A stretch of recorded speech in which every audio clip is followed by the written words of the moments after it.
Sarine, bonjour. Bonjour. Vous avez 25 ans, vous êtes franco-cambodgien.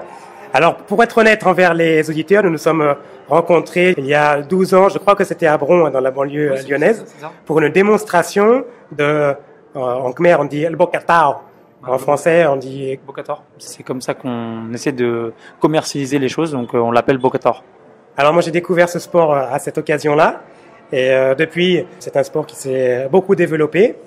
Alors, vous avez commencé le Bokatao en France, avant même qu'il y ait une seule fédération en Europe. Aujourd'hui, il y en a au moins deux, sauf erreur. Comment vous êtes venu cette passion? Qu'est-ce qui vous a attiré dans ce sport de combat? Pour moi, ce n'est pas un sport de combat. Le Bokatao, c'est un art martial. C'est un art qu'on utilisait pour la guerre, donc pour se défendre. La différence entre un sport de combat et un art martial est que l'art martial n'a pas de règles. Le seul but de l'art martial est de éliminer son adversaire, tandis que le sport de combat a des règles. Il y a certaines choses à respecter, car il y a un but. Dans le Bokatao, le seul but, c'est d'éliminer l'adversaire. Qu'est-ce qui m'a attiré? En fait, je suis moitié cambodgien de ma mère, et mon papa a été prof de boxe thaïlandaise depuis 1984. Lorsqu'il a rencontré ma mère, il a décidé d'amener ma mère ici et il s'est rendu compte qu'il y avait ici une même boxe similaire mais vachement plus authentique que la boxe thaïlandaise. En creusant un peu plus, nous avons trouvé que il existait l'origine mère donc de la boxe thaï donc qui s'intitulait Kbat Kun Bran Khmer. Le seul problème c'est que pour pouvoir commercialiser cet art martial, le mot Kbat Kun Bran Khmer était trop compliqué à prononcer. Donc avec la fédération de Bokator au Cambodge il y a maintenant plus d'une dizaine d'années, ils ont décidé de mettre justement ce mot le Bokatao pour commercialiser. Moi j'ai commencé à m'entraîner avec mon maître Sen Kim Sin, puis certains autres maîtres comme Sok Vichai. J'ai commencé à vouloir exporter ce sport, faire en sorte que les gens connaissent un peu plus de cet art martial, pour faire en sorte que les gens comprennent qu'au Cambodge, nous avons notre propre culture, car dans le monde entier, quand vous prononcez le mot Khmer, 4 fois sur 5, on va vous dire ouais, les Khmer rouges. Sauf que cette époque est révolue. Nous essayons de nous sortir de cette image que les gens peuvent se faire. C'est un stéréotype. Pour moi, en tant que métis Khmer, quand j'entends ça, ça me fait mal. Au Cambodge, il y a la boxe, il y a le Bokator. Nous avons notre culture. Je voudrais qu'on soit plus connu pour ça. Vous avez évoqué vos parents, justement. Sraimom et Philippe sont assez connus en France dans le milieu des arts martiaux. Est-ce que c'est votre famille qui a été portée par le Bokatao, ou alors est-ce que c'est le Bokatao en France qui a été porté par votre famille? Moi, je pense qu'il y a un peu des deux. Le Bokatao a piqué ma mère et mon père, qui m'ont transmis, m'ont piqué moi. J'ai choisi d'aller jusqu'au plus haut grade, donc le Krama noir, pour pouvoir ensuite transmettre ça. La transmission d'un art, c'est vraiment compliqué. Parce que il ne suffit pas de frapper ou juste de se mettre en garde ou quoi. Non, c'est toute une compréhension de l'art, d'une façon de se déplacer. Tout le monde sait mettre un coup de pied, tout le monde sait mettre un coup de poing, mais la façon dont on le met, c'est vachement plus compliqué.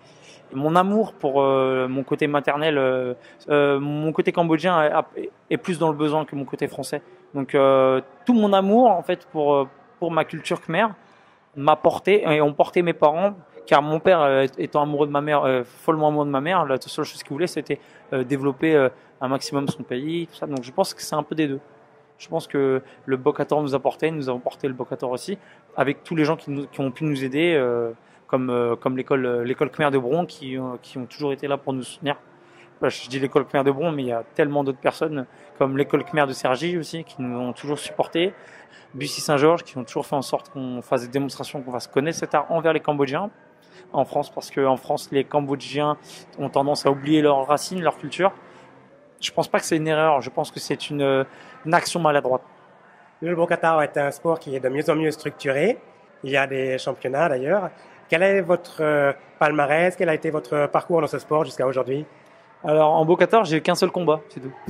J'ai une rencontre France-Cambodge à Siem Reap en 2011, effectuée par Pierre-Yves Clay, le maître Sen Kim Sin, et puis la fédération de boxe, de la FFCDA en France, enfin anciennement FFCDA. Donc je suis jusqu'à gradé noir, instructeur européen, ancien représentant européen, c'est tout. Actuellement je suis au Cambodge, je travaille pour le Cambodge. Non. Mais dans le Bokatao, il y a deux disciplines, il n'y a pas que les combats, il y a aussi, je ne sais pas comment on appelle ça, les démonstrations, en japonais on dit kata. Oui, c'est ce qu'on appelle les twi en khmer. Tout dépend de la vie et de la façon comment vous voyez les choses. C'est un art de guerre.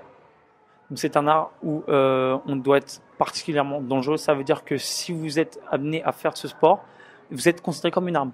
Mais si c'est le contraire, vous faites ce sport, vous êtes gradé noir et que vous n'êtes pas considéré comme une arme parce que vous ne savez pas vous défendre ou quoi que ce soit, c'est que vous avez emprunté le mauvais chemin pour moi. Quelqu'un qui obtient le grade noir est quelqu'un qui sait se défendre dans un ring, qui sait se défendre en pied-point. C'est la base du pied-point. On peut apercevoir sur les stèles d'un corps, on peut apercevoir certains mouvements, certaines clés de jiu-jitsu brésilien, alors que le jiu-jitsu brésilien n'existait pas. Auparavant, nous nous rencontrions parfois à Phnom Penh, surtout l'été. Mais à présent, vous êtes installé à Phnom Penh depuis quelques mois. Est-ce que c'est un tournant dans votre carrière? Clairement. Moi, je suis ici, c'est un changement de vie, totalement. J'ai coupé mes cheveux, j'ai de nouvelles ambitions. C'est totalement une nouvelle vie. Un livre se ferme pour en ouvrir un autre. Donc, ma vie en France, je la laisse en France. C'est mon ancienne vie. Maintenant, moi, je suis ici, je fais mes choses ici, je vis au Cambodge. Voilà. Alors, vous parlez de nouvelles ambitions. Quels sont ces projets? Quels objectifs sportifs avez-vous? Vous ouvrez une salle de sport ou un studio qui s'appelle Prodal, du cambodgien Prodal, qui veut dire boxer. Enfin, en tout cas, c'est la même construction que le mot boxer en français. Dire que j'ouvre, non, que j'aide à ouvrir, oui. Derek étant mon ami depuis très... Je précise, Derek Bido. Ouais. Derek Bido étant mon ami depuis un peu plus de 10 ans, enfin presque 10 ans même. On s'est toujours dit, un jour, il faudrait qu'on me montre un truc comme ça. Bon, lui vivait ici, moi je vivais en France. Il a réussi à trouver les bonnes personnes pour pouvoir construire ce magnifique gym. Du coup, moi, quand j'ai su ça, j'ai dit, écoute, je vais venir travailler avec toi, quoi. Je vais venir travailler avec toi. On va faire en sorte de développer les mêmes ambitions, parce qu'on a les mêmes ambitions, Derek et moi. On veut être les meilleurs. On veut surpasser tout le monde. On n'est pas là à discriminer qui que ce soit, mais c'est une compétition. Le travail, c'est le travail. Les amis, c'est les amis. Nouvelles ambitions. J'ai la chance d'avoir rencontré les bonnes personnes pour faire de la comédie aussi. Pour jouer dans des films ou Vous voulez dire des combats dans les films? Combats ou même acting. Il faut savoir que j'ai 4 ou 5 ans de théâtre derrière moi. La comédie, c'est ma passion. Puis je trouve qu'au Cambodge, c'est vachement plus simple de se démarquer qu'en France.